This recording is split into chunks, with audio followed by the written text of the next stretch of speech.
அகிலம் நியூஸ் நேயர்களுக்கு வணக்கம். இன்றைய இரவு நேர பிரதான செய்திகள். முதலில் தலைப்புச் செய்திகள். கேகலியர் ரம்பக்வெல கைது. கொழும்பு மாநகர முதல்வர் தெரிவு.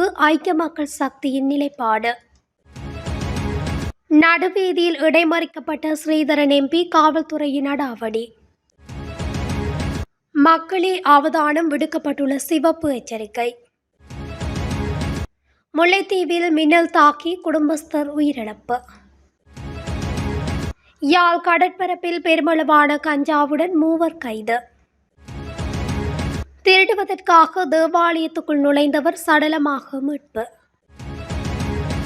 பிரசன்ன ரணவீர 19ஆம் தேதி வரை விளக்கமறியலில். தொடர்பான விரிவான செய்திகள்.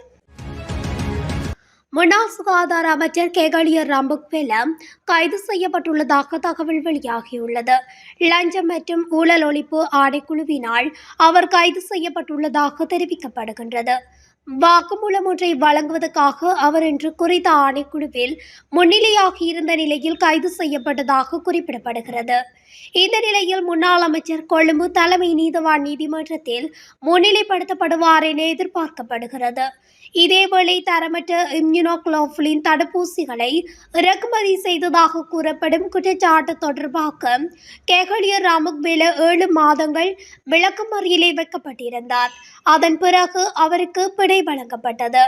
அத்துடன் கேகலியர் ரம்பக்வெல சுகாதார அமைச்சராக இருந்த காலத்தில் தரமற்ற மருந்துகளை இறக்குமதி செய்ததன் மூலம் 130 மில்லியன் நிதி மோசடி செய்துள்ளதாகவும் விசாரணைகளில் தெரிய வந்துள்ளமை குறிப்பிடத்தக்கது. கொழும்பு மாநகர சபையின் முதல்வரை தேர்ந்தெடுப்பதற்கு எதிர்க்கட்சி பெரும்பான்மையை கொண்டிருப்பதால் மற்ற எதிர்க்கட்சிகளின் ஆதரவை நாடும் என்று ஐக்கிய மக்கள் சக்தி தெரிவித்துள்ளது. ஐக்கிய மக்கள் சக்தியின் பொதுச் செயலாளர் ரஞ்சித் மத்தும பண்டார குறித்த விடயத்தினை தெரிவித்துள்ளார்.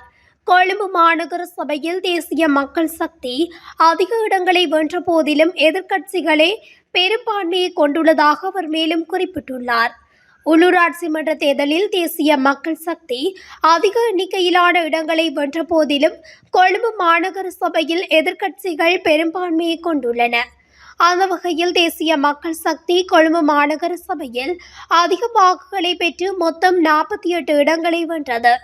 எனினும் இலங்கையின் மிக பழமையான மற்றும் மிகப்பெரிய உள்ளூராட்சி அதிகார சபை மற்றும் இலங்கையின் மிகப்பெரிய நகரம் மற்றும் நிதி மையத்தின் நகராட்சி நிர்வாக அமைப்பான கொழும்பு மாநகர சபையில் தேசிய மக்கள் சக்தி ஒட்டுமொத்த பெரும்பான்மையை பெற தவறிவிட்டமை குறிப்பிடத்தக்கது. இலங்கை தமிழரசு கட்சி சார்பாக கிளிநொச்சி மாவட்டத்தில் உள்ள 3 பிரதேச சபைகளில் போட்டியிட்டு வெற்றி பெற்ற உறுப்பினர்கள் வழிபாடுகளுக்காக சென்றபோது காவல்துறையினருக்கும் குறித்த உறுப்பினர்களுக்கும் இடையில் வாய்த்தர்க்கப்புற்று ஏற்பட்டுள்ளது. இலங்கை தமிழரசு கட்சி சார்பாக கிளிநொச்சி மாவட்டத்தில் உள்ள 3 பிரதேச சபைகளில் போட்டியிட்டு வெற்றி பெற்ற உறுப்பினர்களை வரவேற்கும் நிகழ்வு நாடாளுமன்ற உறுப்பினர் சிவஞானம் ஸ்ரீதரன் தலைமையில் இன்று நடைபெற்றது. கிளிநொச்சி கந்தசுவாமி ஆலயத்தில் வழிபாடுகளை மேற்கொண்ட உறுப்பினர்கள் கிளிநொச்சி புனித திரேசாள் ஆலயத்திலும் வழிபாடுகளை மேற்கொண்டனர்.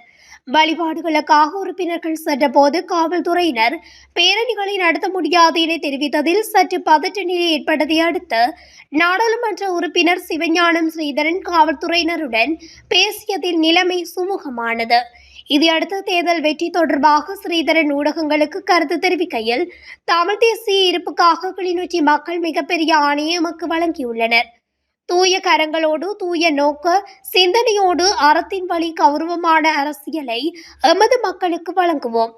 அபிவிருத்தி பணிகளிலும் நிரந்தரமான அபிவிருத்தி பணிகளை செய்வதற்கும் அதற்குரிய முன்னேற்றத்தை காட்டுவதற்கும் இந்த காலம் பயன்பாடுடையதாக மாறும் என கருதுகிறோம் எனவும் குறிப்பிட்டுள்ளார்.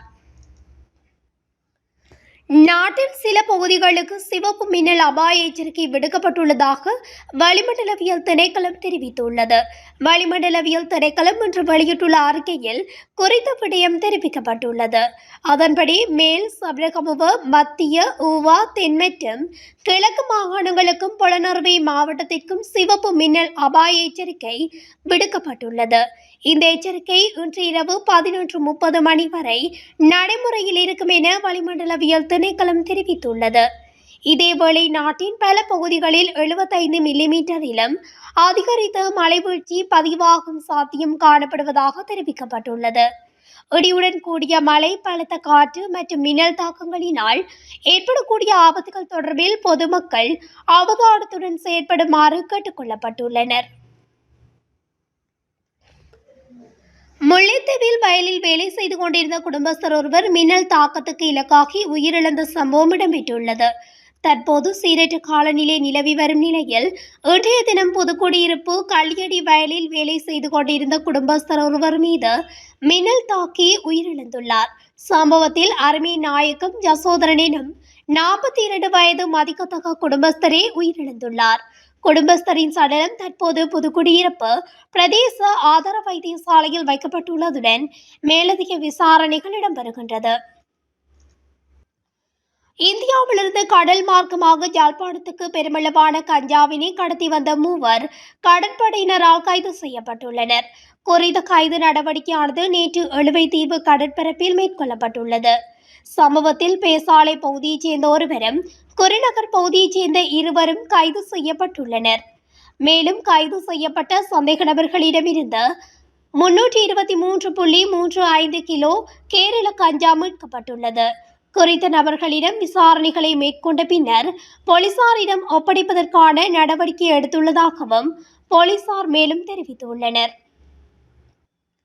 காலி மேட்டியாகொடை பிரதேசத்தில் உள்ள சீன்கம ஸ்ரீ மகா தேவாலயத்திலிருந்து செவ்வாய்க்கிழமை காலை ஆணொருவர் சடலமாக மீட்கப்பட்டுள்ளதாக மேட்டியாகொடை போலீசார் தெரிவித்தனர். சடலமாக மீட்கப்பட்டவர் தொடர்பில் இதுவரை எந்தவித தகவல்களும் கிடைக்கவில்லை என போலீசார் தெரிவித்தனர்.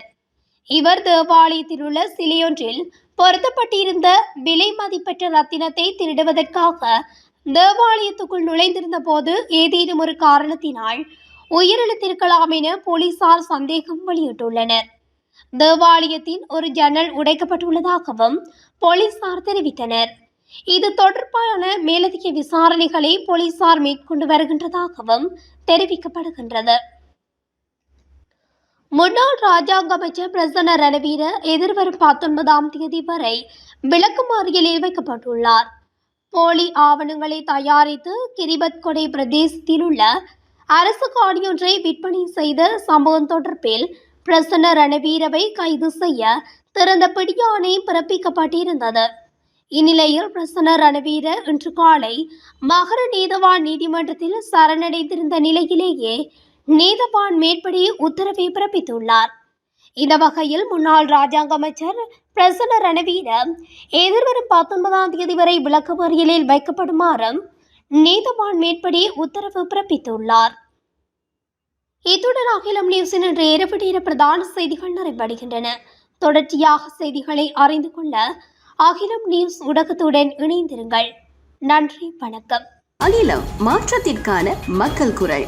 இந்த வீடியோ பிடிச்சிருந்தா லைக் பண்ணுங்க, கமெண்ட் பண்ணுங்க, ஷேர் பண்ணுங்க. மறக்காம கீழே இருக்க பெல் ஐகானை கிளிக் பண்ணுங்க.